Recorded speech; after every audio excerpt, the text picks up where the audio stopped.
Tele Brasil Notícias. Olá, o Tele Brasil Notícias dessa semana tem os seguintes destaques especialmente para você. Falaremos do governo federal que anunciou medidas para compensar a desoneração da folha de pagamento. Falaremos também sobre o Senado, que aprovou a taxação de produtos importados de até $50. E mais ainda, estaremos falando da ANAC, que proibiu a ampliação de voos no Aeroporto Internacional de Guarulhos. Tudo isso e muito mais nesta edição. Então, vamos a ela. No ar.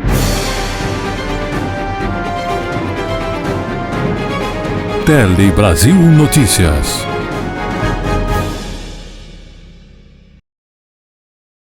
E começamos essa edição falando do governo federal que anunciou justamente medidas na questão da desoneração da folha de pagamentos. O Ministério da Fazenda, então, fez esse anúncio e visa justamente compensar as perdas das receitas com a desoneração das folhas de pagamento de 17 setores diferentes. Inclusive, envolve aí a parte econômica e também as pequenos municípios aqui do Brasil. Com a proposta de limitação do uso do crédito tributário do PIS/COFINS, a equipe econômica prevê um aumento de arrecadação em torno de 29 milhões.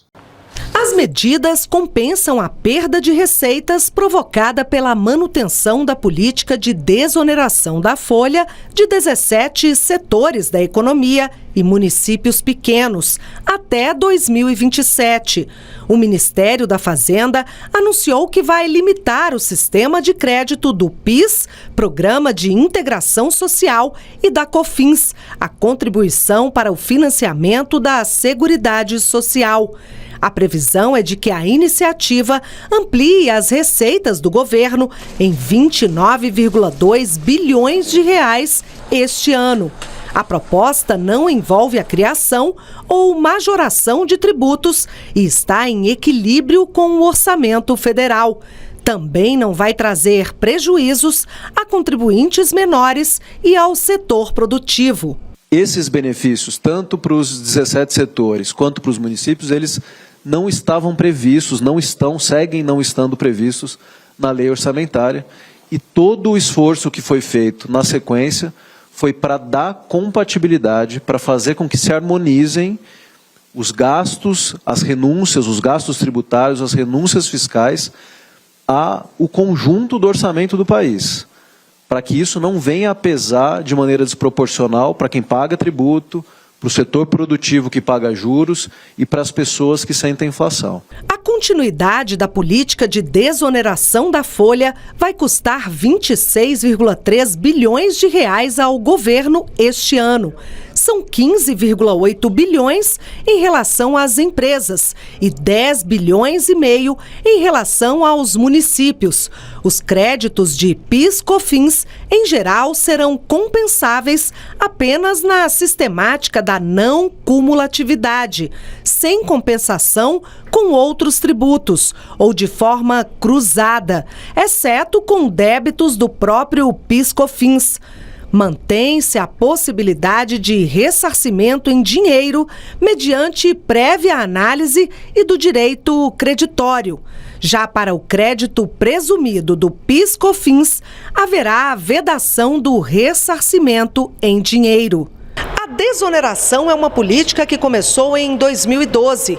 Ela substitui a contribuição previdenciária sobre a folha de pagamento por um percentual do faturamento. Em vez do empresário pagar 20% sobre a folha de cada funcionário, paga de 1% a 4,5% da receita bruta da empresa. A desoneração também foi o que reduziu de 20% para 8% a alíquota previdenciária cobrada sobre a folha de pagamento dos municípios pequenos.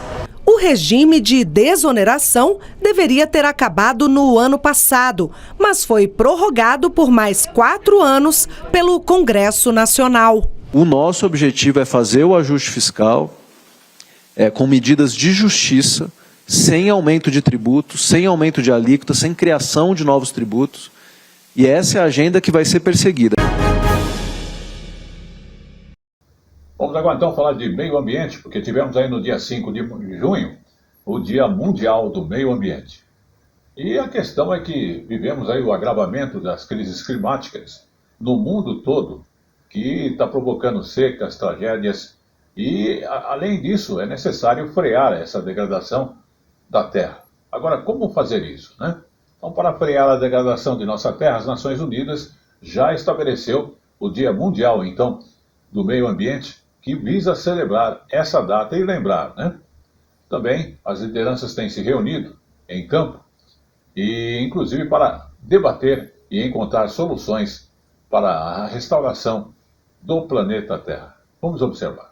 Todos os anos, autoridades dos estados e entidades da sociedade civil se reúnem para discutir as emergências ligadas às mudanças climáticas. Em 2024, a reunião acontece na Arábia Saudita e o foco é o problema da desertificação, a restauração de terras e a resiliência à seca.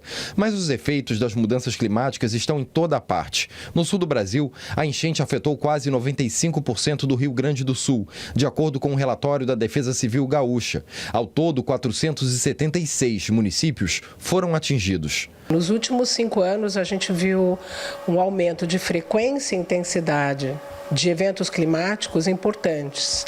O último deles, infelizmente, a catástrofe que a gente viu no Rio Grande do Sul, mas, além disso, a gente tem visto frequência e intensidade de eventos, por exemplo, no próprio Sul nos últimos anos, que também fizeram perder vidas. Seca no Pantanal. O período de estiagem começou no mês passado e o alerta do Serviço Geológico é de seca severa nos próximos meses na bacia do Rio Paraguai. Os impactos são locais, regionais e internacionais.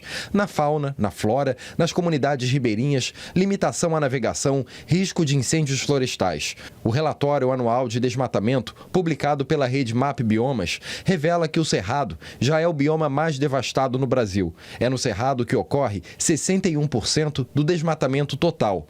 Maranhão foi o estado onde mais se desmatou no ano passado. O Brasil perdeu mais de 1 milhão de hectares de cerrado só em 2023. Isso equivale a 7 vezes o tamanho da cidade de São Paulo. A devastação da Amazônia não deixa de ser preocupante. Há 2 anos, a fumaça das queimadas no norte do país cobriu 5 milhões de quilômetros em território brasileiro, atingindo São Paulo, Paraná e até a Bolívia.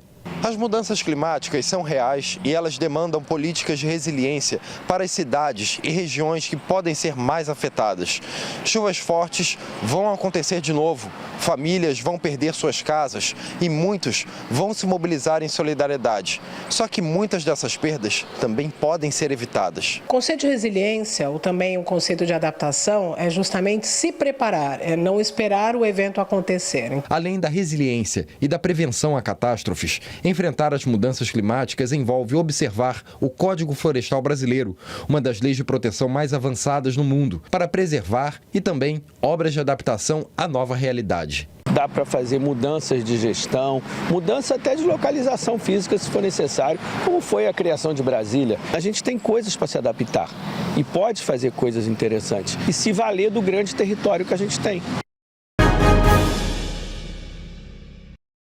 Vamos falar agora de produtos importados. O Senado aprovou a taxação de produtos de até $50. Exatamente, foi na última quarta-feira da semana passada. E a taxa de produtos importados de até $50 agora tem a taxação. O projeto ficou conhecido como taxa das blusinhas e agora vai ser analisado então pela Câmara dos Deputados. A medida vai afetar compras feitas principalmente em sites varejistas internacionais, como Shein e Shopee. De acordo com o texto aprovado, produtos que custem até $50 serão acrescidos do imposto de importação de 20%. Em agosto do ano passado, o governo federal tinha liberado essas mercadorias dessa cobrança. Além do tributo federal, os consumidores pagam o imposto sobre circulação de mercadorias e serviços, de 17%, que é um encargo estadual.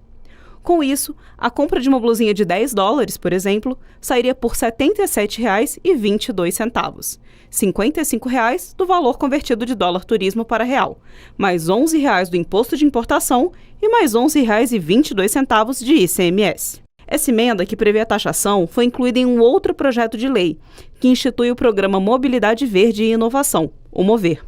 O PL dá incentivos financeiros e fiscais para estimular o desenvolvimento e produção de veículos que emitam gases menos poluentes. O texto completo havia sido aprovado na Câmara dos Deputados na semana passada, mas como sofreu alterações no Senado, volta para a Câmara para uma nova análise. Vamos falar agora de saúde, porque uma farmacêutica chinesa vai investir 100 milhões de dólares no Brasil. A Sinovac, a farmacêutica chinesa, que é responsável pelo desenvolvimento da vacina Coronavac. Ela anunciou esse investimento em torno de 100 milhões de reais, o valor equivale hoje a 528 milhões de reais. O anúncio de investimento foi feito durante a reunião com o vice-presidente da República e ministro do Desenvolvimento, Indústria e Comércio, Geraldo Alckmin, em Pequim. A medida servirá para o desenvolvimento de terapia celular e produção local de vacinas no Brasil. A empresa e a Fiocruz anunciaram uma intenção de cooperação na pesquisa e desenvolvimento de vacinas para o combate a crises sanitárias. As duas empresas estão em tratativas para fortalecer seus papéis como representantes oficiais do Brasil e China, de modo a tornar o acesso aos imunizantes mais equitativos no território brasileiro. Na pandemia de Covid-19, a Sinovac forneceu a Coronavac para o governo federal brasileiro e 110 milhões de doses foram aplicadas no país. Vamos falar de uma coisa importante: água. O desperdício de água diminui, mas ainda é preocupante aqui no Brasil. Exatamente, ele acabou caindo pela primeira vez em 4 anos, de acordo com uma pesquisa, inclusive do Instituto Trata Brasil. Ainda assim, a quantidade de água potável que se perde, antes mesmo dela chegar às residências dos brasileiros, acaba sendo uma coisa bastante alarmante. Vamos observar. Em 2022, o desperdício de água potável no país foi de 37%, longe da meta do governo federal, que prevê até 2034 perdas da ordem de 25%. Mas, ainda assim, um avanço em relação ao ano anterior, quando o índice passava dos 40%. Se a gente for considerar esse desperdício que acontece dentro da residência, esse volume de perda ele é ainda maior, né? Porque essa perda que a gente está considerando nesse estudo, ela é só entre a saída da estação de tratamento de água e a chegada no hidrômetro da casa do cidadão. A gente tem um longo caminho pela frente para a gente poder atingir as metas estabelecidas pela portaria do Ministério do Desenvolvimento Regional. As perdas acontecem de diferentes maneiras, como por problemas na tubulação, passando por erros de medição e desvios de água, os chamados gatos. Já os vazamentos no sistema de distribuição respondem por 60% do desperdício, um problema tanto para as distribuidoras quanto para os cidadãos. Elas precisam ser mais eficientes, né? Tanto no controle dos vazamentos, dessas perdas físicas, quanto na fiscalização em relação às ligações irregulares, porque tudo isso acaba gerando um custo para o cidadão. E quando a gente capta um volume muito maior no rio do que a gente precisa, esse produto químico utilizado no tratamento da água, a energia elétrica que é gasta para o bombeamento dessa água, tudo isso está no custo operacional. A pesquisa mostra que no norte e no nordeste estão os piores índices. Cidades como Porto Velho, em Rondônia, e Macapá, no Amapá, têm perdas que passam dos 70%. Mas a capital federal também não está livre desse problema. Por aqui, o desperdício de quase 34% convive com a falta de água potável nas torneiras. Eu encho o tambor de água, lavo minha louça na bacia, entendeu? Tem gente que sai lá da outra Santa Luzia vai me pegar água aqui. Então, tipo assim, eu quero que o governo olhe por nós, né? Vamos agora então falar de saúde, porque uma nova lei deve ajudar em diagnósticos precoces do Alzheimer. Porque mais de 1.200.000 pessoas vivem com Alzheimer no Brasil. O mais comum entre os diversos tipos de demência que se apresentam. Inclusive, uma lei sancionada semana passada deve garantir cuidados integral às pessoas com a doença. Um passo importante para justamente garantir uma velhice mais leve para o paciente e também para a sua família. A cada ano, 100 mil novos casos de Alzheimer são diagnosticados. A doença é o tipo mais comum de demência, condição com alto custo financeiro e emocional. Por isso, identificar os sintomas logo no começo pode ser a diferença para garantir uma velhice mais tranquila. Uma lei sancionada esta semana busca justamente orientar serviços de saúde para o diagnóstico precoce, o tratamento adequado e o suporte integral de pacientes e cuidadores. Aqui no nosso país a gente sabe que, infelizmente, a doença é subdiagnosticada, ela demora para ser reconhecida na atenção primária, essas queixas são pouco registradas nos prontuários dos pacientes. Com 90 anos completados no último domingo, Ítalo de Souza tem uma série de cuidados e terapias que o ajudam a conviver com a doença, diagnosticada em 2019. Os 2 filhos dividem o cuidado, mas a família reconhece que nem todos os pacientes são assim. A filha, Natália, destaca também a necessidade de cuidar de quem cuida. Essa categoria profissional do cuidado é uma categoria invisibilizada, muito associada ao trabalho doméstico, muito imputada às mulheres, às meninas desde muito cedo, né? Meninas de 13, 14 anos começam a cuidar nas suas casas, principalmente nas famílias de classe popular que não podem despender nenhum real para a provisão de cuidado. Para quem luta pelos direitos das pessoas com Alzheimer, familiares e cuidadores, a sanção da lei é um marco. Foi uma lei que foi amplamente debatida, estudada, que partiu realmente de um movimento de muitos anos. E a gente fala de muitos anos, a gente está falando aí de, no mínimo, 15 anos que a Associação Brasileira de Alzheimer busca que tenha essa validação e que a gente realmente tivesse uma lei robusta e que pudesse acolher a todos que passam por esse momento de cuidado ao paciente demenciado. E chegou agora no Tele Brasil Notícias, o nosso Momento Jurídico. O Momento Jurídico fala do plano de saúde que deve pagar por medicamentos incluídos no rol da ANS durante o processo. Inclusive, uma decisão da 3ª turma do Superior Tribunal de Justiça. Vamos observar com mais detalhes essa questão jurídica. Plano de saúde deverá pagar por medicamento de uso domiciliar incluído no rol da Agência Nacional de Saúde Suplementar durante a tramitação do processo, decide a 3ª turma do Superior Tribunal de Justiça. A ação foi ajuizada contra o plano de saúde para que ele fornecesse um medicamento para o tratamento de psoríase. Tanto o juízo de primeiro grau quanto o tribunal local entenderam que o beneficiário teria o direito de receber o medicamento pelo tempo que fosse necessário. Ao STJ, a operadora do plano sustentou que o tratamento não era previsto no rol da ANS, o que só veio ocorrer alguns meses depois, e que, por esse motivo, a questão deveria ser analisada conforme a resolução normativa vigente no momento da solicitação do medicamento. A relatora do recurso especial, ministra Nancy Andrighi, destacou que, após a inclusão do medicamento de uso domiciliar no rol de procedimentos e eventos em saúde da ANS, a operadora não pode mais recusar o seu custeio e a agência alterou a resolução normativa 465 em 2022 para incluir a previsão de cobertura obrigatória do medicamento para o tratamento de pacientes com psoríase. De acordo com a relatora, não é possível aplicar retroativamente a nova resolução. Assim, a 3ª turma reformou o acórdão para condenar o plano a custear o medicamento apenas a partir de 6 de maio de 2022, quando a resolução foi alterada. Vamos agora então falar de saúde, mas o alerta aí feito pelo Ministério da Saúde, que está chamando a atenção para a questão contra a coqueluche. Exatamente, por causa de surtos de coqueluche em países como, por exemplo, a Ásia e da Europa, o Ministério da Saúde então publicou esta nota técnica que recomenda intensificar a vacinação contra a doença aqui no Brasil.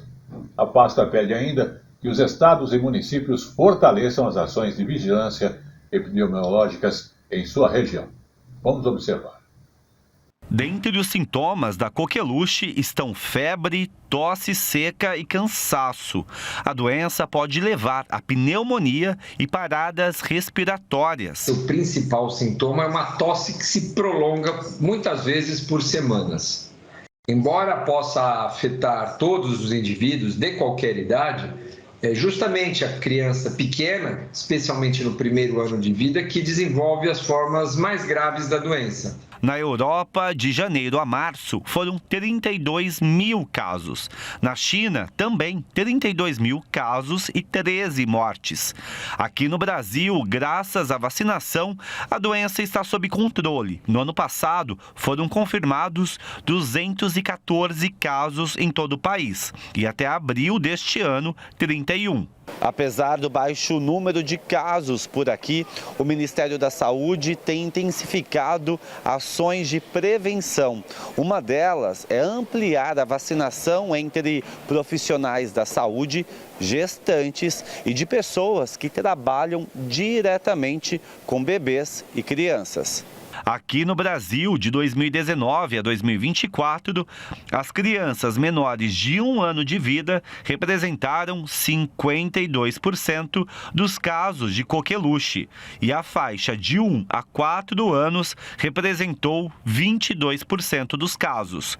O esquema vacinal é feito por 3 doses da vacina pentavalente aos 2, 4 e 6 meses de vida e depois reforço aos 15 meses e aos 4 anos de idade. Uma das características da doença é evoluir por ciclos, por ondas de aumento de casos que acontecem, em geral, a cada 5 a 8 anos. E a Europa e outros países, Estados Unidos, já estão vivenciando o aumento de casos da doença. É um sinal de alerta aqui para nós que em breve nós podemos também contar com essa presença dessa bactéria em maior quantidade, em maior circulação e atividade num período próximo. Vamos agora dos aeroportos aqui no Brasil, porque a ANAC proíbe a ampliação do número de voos aqui em Guarulhos. Então, a Agência Nacional de Aviação Civil, a ANAC, proibiu o Aeroporto Internacional aqui de São Paulo, em Guarulhos, de ampliar a frequência de voos de passageiros. A questão é que a fiscalização da ANAC encontrou problemas em sinalizações e também nos pátios das aeronaves. As falhas já haviam sido apontadas em 2 notificações e uma autuação. Se a concessionária do aeroporto não solucionar os problemas em 60 dias, o número de voos deverá ser reduzido em 5%. Em nota, a GRU Airport, que administra o aeroporto, considerou a decisão desproporcional. Disse que está realizando as melhorias e que confia na revisão da medida. E como eu falo sempre, tudo que é bom dura pouco, e o Tele Brasil Notícias da semana está chegando ao seu final, agradecendo a sua audiência aqui no Brasil ou em qualquer parte do mundo. Mas antes vamos falar aí da terceira idade, que demanda bastante políticas públicas, porque chegar à terceira idade com autonomia e qualidade de vida realmente é um desafio para milhões de brasileiros. Muitas vezes, o cuidado com a saúde ao envelhecer demanda políticas, além de públicas. Envolvendo essas populações, uma outra questão é a que vamos conferir nesta reportagem. Vamos observar. Vera consegue equilibrar alimentação saudável, exercícios e hobbies. Depois que ficou viúva, se sentiu perdida. Para recuperar a autoestima, fez aulas de passarela e se tornou modelo na terceira idade. O segredo é você não se preocupar com a idade. É você se preocupar com a sua saúde, com a sua vitalidade, com a sua maneira de ser. Mas para muitos brasileiros, a idade mais avançada vem acompanhada de doenças crônicas que demandam políticas públicas para cuidados de longa duração. E muitos milhões mais vão chegar à velhice nos próximos 10, 15, 20 anos, também sem o básico para poder respirar e aproveitar essa última fase da vida. E atenção, aos 60, você ainda tem 1/3 de sua vida à frente. Esta professora da Universidade de São Paulo realizou uma pesquisa que aponta que 93% dos cuidadores de idosos com Alzheimer são familiares, um trabalho não remunerado que pode demandar 10, 20, 30 anos de quem cuida. Se ela deixou de trabalhar ou estudar para cuidar, quando ela deixar de cuidar, porque a pessoa faleceu, em que condição ela estará? Ela não trabalhou, não contribuiu para a Previdência. Este tempo que ela cuidou foi contado por alguma coisa? Isso não contou para a aposentadoria, embora ela tenha ajudado o Estado, uma vez que não era o Estado que estava cuidando de alguém. Aqui na cidade de São Paulo, cerca de 7 mil idosos em situação de fragilidade e de vulnerabilidade social são atendidos pelo programa Acompanhante de Idosos, que oferece visitas de profissionais que auxiliam nas necessidades diárias e também fazem companhia, ajudando a combater a solidão. Olá, tudo bem? Como que o senhor está? Não é assim como quando fica sozinho, fica pensando naquilo, não. É uma coisa muito boa, um incentivo, né? Para a gente, para melhorar. A maior carência deles é a solidão. Porque tem vezes que eles mesmos falam. Quando eu entrei aqui, eu não imaginava, com simples lavar de louça, fazia uma diferença tão grande na vida do idoso, devido à fragilidade que ele se encontra naquele momento. Wanda trabalha no programa há 11 anos. Parte dos assistidos mora neste conjunto habitacional, como a dona Hermínia, com dificuldade para andar por causa de uma artrose. Ela entende que os filhos não têm condições de ajudá-la a todo momento. Que eles ganham pouco, vivem a vidinha deles. Então, como que eu posso querer exigir, até no acompanhamento de hospital, para ficar comigo, para me levar, para trazer, entende? Se não fosse esse pais aí, e essas pessoas que cuidam da gente, acho que nós não estávamos mais nem aqui.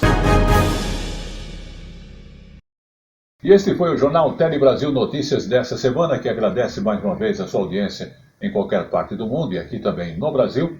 E lembrando que você pode acompanhar as informações através do nosso Facebook, Jornal Tele Brasil Notícias, ou você que prefere outras informações impressas diárias, nós temos o Facebook A Hora da Notícia.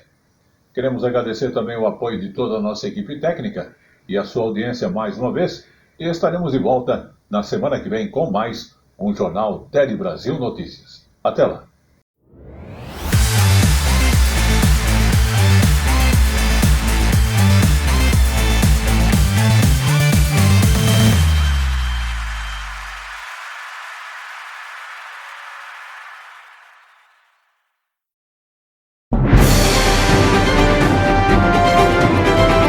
Tele Brasil Notícias.